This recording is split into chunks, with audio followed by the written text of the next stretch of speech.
30% discount at Stone Stopper by Moonstone TM. Find us at moonstonenutrition.com. Here radio. Stone Stopper by Moonstone TM is a doctor-developed, science-backed kidney health solution with 30 MEq of alkali citrate to prevent kidney stones. Available in powders and capsules. Enjoy an exclusive discount with my promo code moonstonenutrition.com. Here radio to get 30% discount. Other shows we have for you to enjoy at myclassicradio.net. The Avengers was most certainly not a household name in South Africa prior to the radio series. With no national television service until 1976, the mechanism simply was not present in the country to show television programs to mass audiences. While many other countries reveled in the filmed adventures of John Steed and Company, South Africa was not equipped to join in the fun. The series took Britain by storm and made a major impression in the American markets, being that greatest of rarities, a British series given a network transmission slot. However, as a filmed series, rather than a videotaped one, The Avengers was able to gain a modicum of exposure in South Africa through film rentals. Come and listen at myclassicradio.net.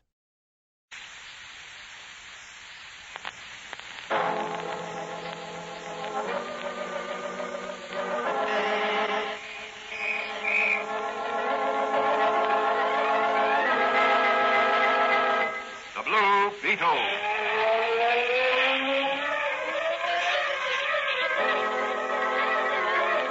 Sweeping down upon the underworld to smash gangland comes the mysterious, all-powerful character who is a problem to the police, but a crusader for law. In reality, Dan Garrett, a rookie patrolman, loved by everyone, but suspected by none of being the Blue Beetle. As the Blue Beetle, he hides behind a strange mask and a suit of impenetrable blue chain armor, flexible as silk, but stronger than steel.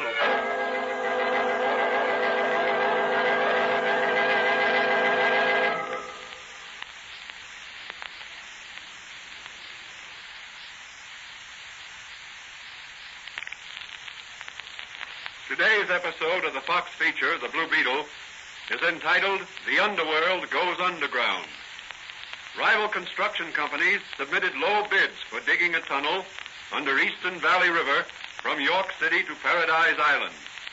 The Dunlap Construction Company was awarded the contract. Many citizens and some of the newspapers believe young Reginald Dunlap's engagement to the daughter of Commissioner of Public Works Morrison was the main reason he got the contract for his company. Since work started on the tunnel, more than the average number of accidents have occurred in the workings. Strong pressure has been brought to bear on Commissioner Morrison by politicians and newspapers to cancel Dunlap's contract and give it to the Jenkins Company. During previous and less honest administrations, the Jenkins Company had a virtual monopoly on all city construction work. As our story opens, Patrolman Dan Garrett, who is really the Blue Beetle, is discussing the matter with his friend and confidant, Dr. Franz. I'm convinced, Doc, that there's dirty work going on at the tunnel. Well, what makes you so certain? The past record of the Dunlap Company, for one thing.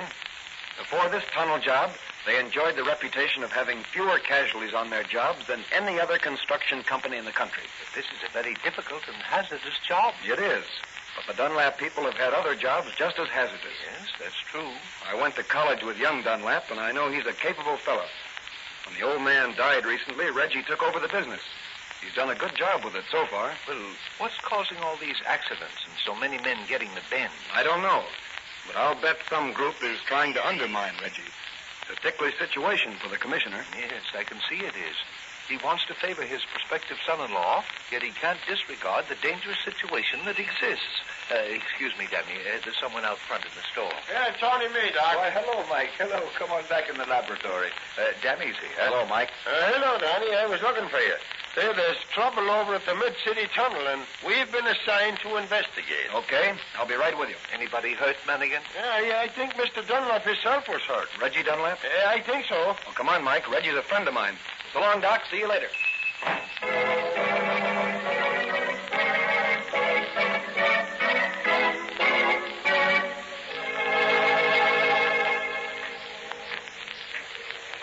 You looking for someone? someone, officer? Yes, Mr. Reginald Dunlap. My name's Stanley. I'm the night superintendent. Mr. Dunlap is in the airlock being decompressed. Can I see him? I'm afraid not. Not at the moment. What happened? Mr. Dunlap was down in the tunnel inspecting the work. Got word that his fiancée, Miss Morrison, had been thrown from a horse while riding in the city park. He immediately rushed to the service here without spending enough time in the decompression chamber. He got a severe attack of the bends. Well, I'd like to see him. I'm a personal friend of his. In a half hour, perhaps. He's back in the decompression chamber. I see. Was Miss Morrison hurt by the fall? Broken arm, I believe. She's at City Hospital. Well, thanks, Mr. Stanley. I'll take a run over there and drop back here in half an hour. Hey, what's doing, Donnie? Drive me over to the city hospital, Mike. Miss Morrison's been injured. Can't see Dunlap for half an hour. He's being treated for the bends. Oh, bends, is it? That's what them tunnel workers get, ain't it? Yes. Well, what causes it, Donnie? Well, in order to keep the rock and mud from falling in and crushing the tunnel workers, or sand hogs as they're called, compressed air has to be forced into the tunnel until the air pressure against the sides and roof of the tunnel is as great as the pressure of the riverbed and water above the tunnel. Yeah, I can understand that, but... Pressure may vary from 40 to 60 pounds to the square inch. Oh, that must be tough on those sand hogs. It is. Normal atmospheric pressure at sea level is only 15 pounds to the square inch. And that's what the human body's accustomed to. Well, go on. When the men go on the job, they spend a certain amount of time in the compression chamber, called an airlock. While in the airlock, the air pressure is gradually increased to a point where it equals the pressure in the tunnel. The men are then able to pass directly into the tunnel. They say it sort of conditions them, huh? That's right. Well, what about when they come out? Well, that takes longer. If the men aren't properly decompressed before they come out into normal air pressure, paralysis and even death may result. Well, here we are at the hospital, Danny. Good. Wait for me, Mike. I'll only be a few minutes. Okay, but if you see any good-looking nurses, just tell them that Mike Madigan has a car of his own.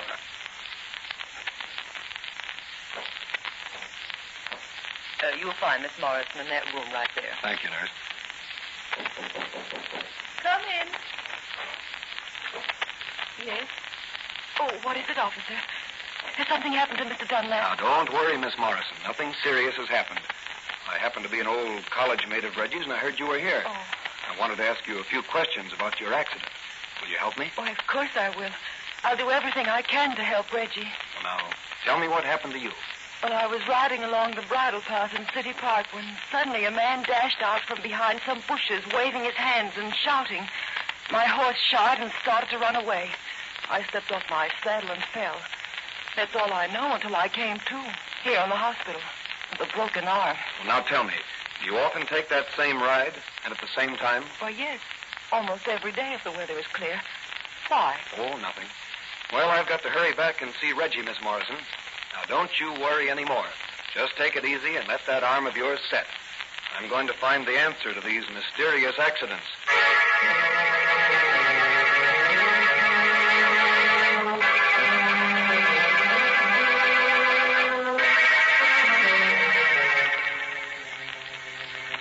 Well, Danny, what are you going to do with those old clothes? Put them on over my Blue Beetle chain armor. Going to a party disguised as a disguise? No, Doc. You see before you patrolman Dan Garrett, alias the Blue Beetle, alias a sand hog in the mid-city tunnel job. Aren't you afraid you'll be discovered? I have to take that chance. What did you learn today? Oh, many things, Doc. I learned from Reggie, when I could talk with him, that he's not altogether satisfied with this new nighttime superintendent he has. You mean Stanley? Yes. Stanley's an experienced man, isn't he? Yes, and he came recommended by a friend of Miss Morrison. What about Miss Morrison's accident? I think that was planned with the hope that Reggie would come rushing up out of the tunnel as soon as he got the news. And be incapacitated by an attack of the bend? Yes. Well, what are you going to do? Go to work as a sand hog. Keep my ears and eyes open. But your identity? Does Dunlap know you're doing this? He asked me to help him solve this case. I told him it might prove embarrassing for his future father-in-law if word got around that a member of the city police force was working as a special investigator for the Dunlap Company. So? So I told him I was very close to the Blue Beetle, and I was sure I could persuade him to take the case. Very ingenious. Reggie got me a union card and a note to Stanley. I'm to start work tonight. Anything you need, Danny? This is going to be dangerous work. I'd like a shot of your secret 2X formula.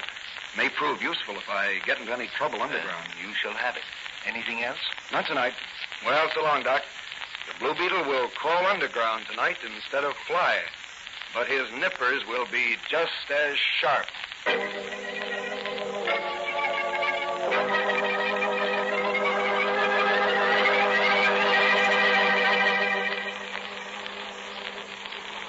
You're new on this job, ain't you? Yeah. You one of Stanley's men? I was hired by Mr. Dunlap. Oh, What difference does it make? plenty. The men Stanley's hired are out for no good. They're troublemakers. What do you mean? I've worked with some of them before. They're always brought in when somebody wants to slow up a job. They're nothing more than gangsters. Who hired you? Young Dunlap's old man. What about all these accidents, blowouts, and cave-ins? There he is. Uh-oh. Look out. Trouble ahead. Don't let them get you into a fight. They'll kill you. Let them try it. He's a spy. That new guy's a spy of the minute. Yeah, let's get him off of this job. Bert, too. Yeah, let's get them both. Hey, you. What's your name? Slug, do you? Oh, yeah? Well, slug to you. How do you like that? Swell, how do you like that? Oh, get him, Joe. Get him with that stick. Wait till I finish work here. Oh, yeah? That would be never, Monk. How do you like them potatoes?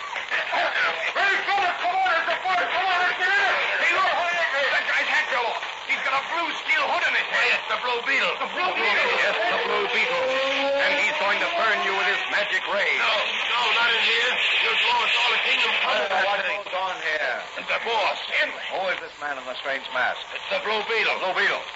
Who sent you here? Blue Beetle flies wherever crime and crooks congregate. Well, there are no crooks here. He was snooping around with Bert there, boys. Bart, Yeah. go up to the office and get your money.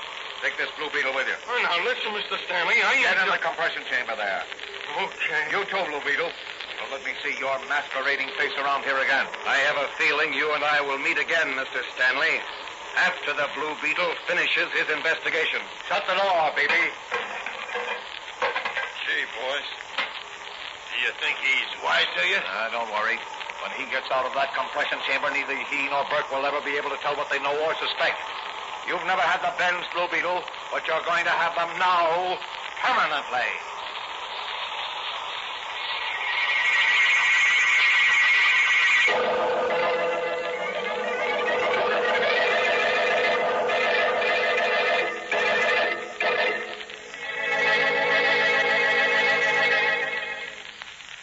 What will happen to the Blue Beetle in the compression chamber in the tunnel beneath the great river?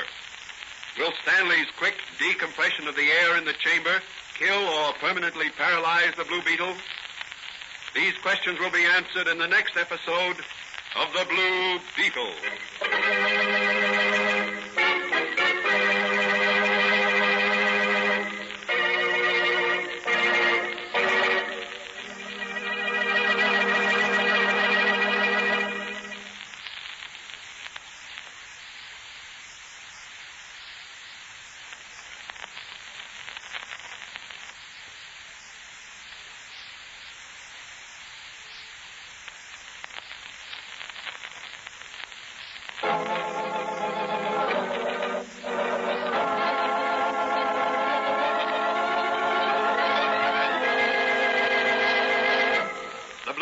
Is a copyrighted Fox feature appearing in Mystery Men Comics magazine and the Blue Beetle magazine.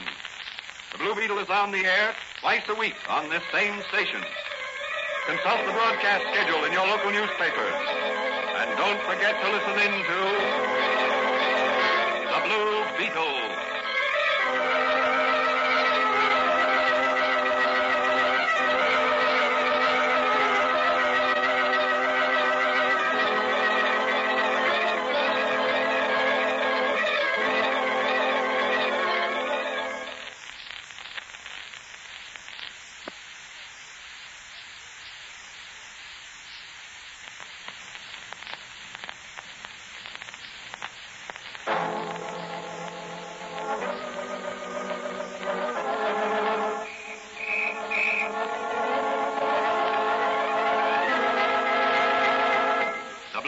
Beetle.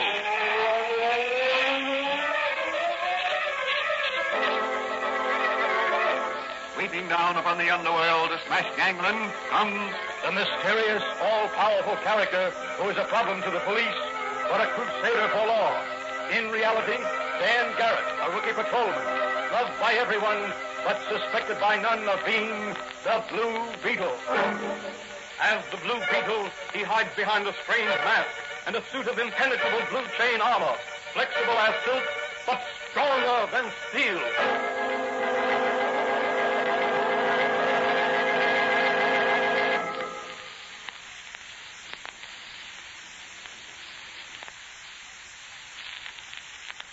Today's episode of the Fox feature, The Blue Beetle, is the second part of the story entitled The Underworld Goes Underground. Reginald Dunlap, head of the Dunlap Construction Company, has asked his friend, Dan Garrett, to make a private investigation of the many mysterious accidents that have occurred during tunnel operations under the Eastern Valley River. Due to certain political angles involved, Dan tells Dunlap he'll get the Blue Beetle to do the job. As the Blue Beetle, Dan Garrett, disguised as a tunnel worker, makes an investigation, but is discovered, and after a fight, is ordered into the airlock by the superintendent of the job to be decompressed before ascending to the surface. With the Blue Beetle in the airlock is a man named Burke, a faithful employee whom Stanley, the superintendent, dislikes and has just discharged. As the first episode ended, Stanley and some of his hirelings are decompressing the air in the chamber more quickly than is safe, in the hope that the Blue Beetle and Burke will be killed as a result. As our story opens, we are in the airlock with Burke and the Blue Beetle. What are we going to do, Blue Beetle? We're trapped and the air pressure is going down so fast I can feel the cramps coming on in my legs. Now, grit your teeth, old man, and bear it as well as you can. Just as soon as I can locate the valves in this darkness, I'll stop the decompression. There must be some control inside as well as outside this chamber. Why, I think there is. Over there to your right. I've found them. Lucky I had my flashlight with me. It's getting cold in here. That's caused by the expanding air. It draws heat from surrounding objects. Well, I hope you can get us out of here quickly. That's just what I don't want to do. Now, there. I'm shutting off the valves here. Well, what about Stanley and the gang outside at the tunnel end of the airlock? They can't get in here now. The door opens outward, and the pressure from their side is too great. We'll just take it easy for a while and let our bodies adjust themselves to the reduced pressure. Then I'll let a little more air out until the pressure inside is the same as that in the elevator shaft at the other side of the chamber. But the cold. I'm freezing. Here, put on this sweater of mine. Yeah, but what about you? I don't need it. I can stand the cold. I've conditioned myself to it. Well, thanks, then. Boy, this is going to feel grand. How's the bends? Better. Guess it must have been my imagination. I'll let a little more air out. That's more like it. That'll give us about 15 more minutes in here. Then it'll be safe to get out of here. Boy, will I be glad. Hey, Burke, how many of the men do you think are loyal to Mr. Dunlap? Most of them. It's only the muckers that are new on this job. Them and Superintendent Stanley. The muckers are the men who shovel or haul away the muck that's drilled away from in front of the shield? Yeah, that's right. We sandhogs, that is, the drillers, gave them that name. It certainly fits that bunch of cutthroats who attacked us. Yeah, they're a pretty slimy bunch. Did you ever work under Stanley before? No, never. Know anything about him? Only that he's the son of Assemblyman Stanley from the 3rd Election District. His last job, I believe, was as foreman of a job on the West Coast. How'd you like to do young Dunlap a favor? Oh, sure. He's always treated me all right, as his father before him. What do you want me to do? Keep your mouth shut about this whole thing. Well, what about my job? Let them fire you. Mr. Dunlap will take care of you until this matter's all cleared up. Then you'll get a real job, if I have anything to do with it. Okay. I don't know nothing. Well, that's on the shaft side. I'm going to open up. Hello, open up. Give me my sweater back. I want to put on my disguise again. Okay. Yeah, here it is. And thanks a lot. You're welcome. Open up in there. Are you all right? Yeah, just a minute. Oh, what happened? Oh, now the tunnel, but we didn't get any answer. Oh, nothing's wrong. There was a fight, and me and Bert got fired. Yeah, Stanley fired us. We want our pay. I didn't get at the office. I'm going to find out what's wrong in the tunnel. Nothing's wrong, except there's a few of the wrong kind of rats in it. Come on, Bert. We need some fresh air.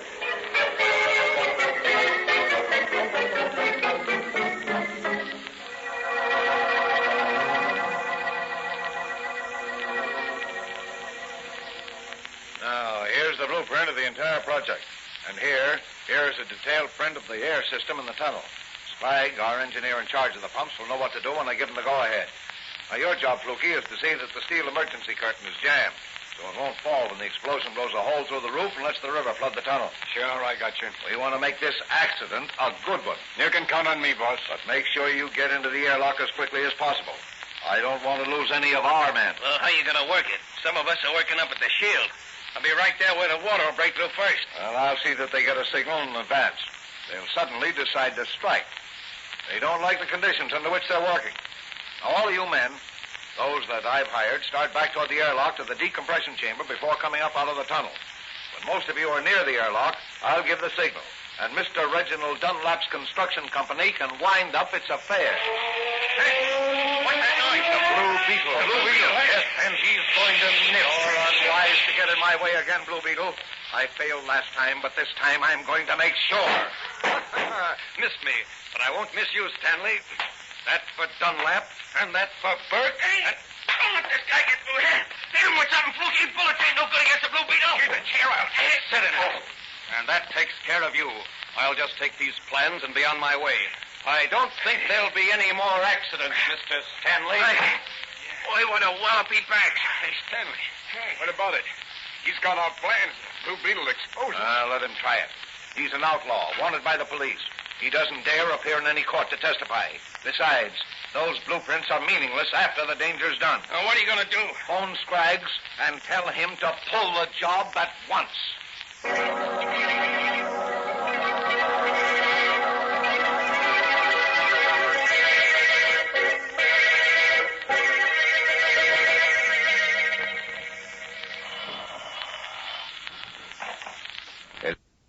Annie, where are you? On my way to the Mid-City Tunnel to try to stop a sabotage job. Anything else? Yes.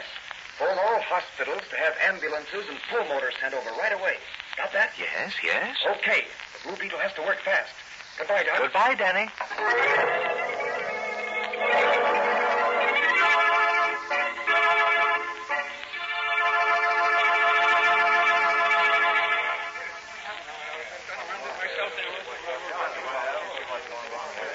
What's the matter? There's been an accident below. Explosion. Blown a hole through the riverbed. Anybody hurt? Well, I don't know yet. Blue Beetle's down there. Blue Beetle? What's he doing? Rescuing sandhogs, I heard. Well, he can do it if anybody can. I read a while back where he saved 15 lives. Oh, let me in. Let me in. The water's coming. Let me in. Here first. I've got a wife and kid. Take it easy, one at a time. Now, back up there. Let him through or I'll flip you. The water. The water's around my feet. One at a time through that door.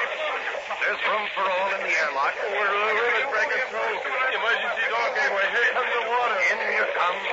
That's the last man, isn't it? Good. Now, help me with this floor.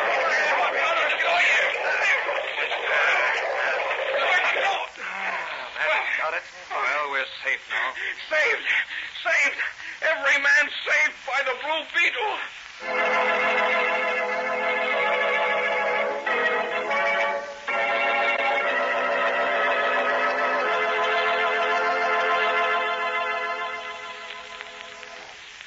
Well, Danny, how do you feel after your strenuous battle today? I feel fine. That 2X formula certainly puts the vitality in this old carcass of mine. You did a brave and noble thing tonight, Danny. Saving all those men. That was the Blue Beetle's work, Doc. Yes. But the Blue Beetle is Dan Garrett. And Dan Garrett is Vice versa. And you know who's a happy man tonight? Reggie Dunlap, I suppose. Now that his enemies have been exposed. Yes, I guess he's happy. But I don't mean him. I mean Burke. Burke? Yes, Burke. The man who got fired when Stanley discovered my Blue Beetle disguise in the tunnel. Well, what about Burke? Well, Burke took over the operation of the pumps. And as a reward for his work, Reggie has given him that job permanently. Ah, that's splendid. Well, what are you going to do now? Well, Doc, with the compliments of the management of Dr. Franz's little apothecary shop, I'm going to make myself a great big strawberry ice cream soda. Fine, Danny. That's a great idea. And you know, I think I'll have one with you. Come out in front of the store. We'll sit up at the counter and be our own best customers.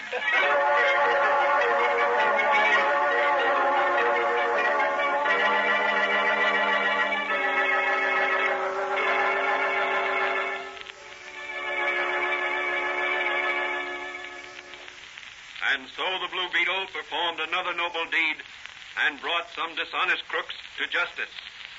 The moral of this story is that loyalty, such as that of Burke, the sandhog, brings its just rewards. What further adventures await the Blue Beetle in his one-man crusade against crime? This question will be answered in the next episode of the Blue Beetle.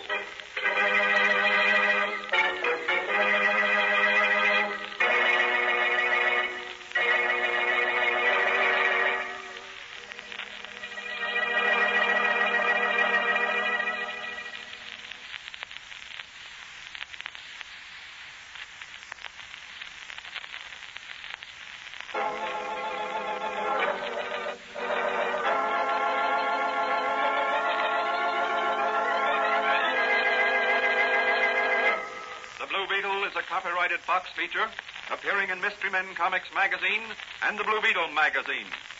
The Blue Beetle is on the air twice a week on this same station. Consult the broadcast schedule in your local newspapers. And don't forget to listen in to the Blue Beetle.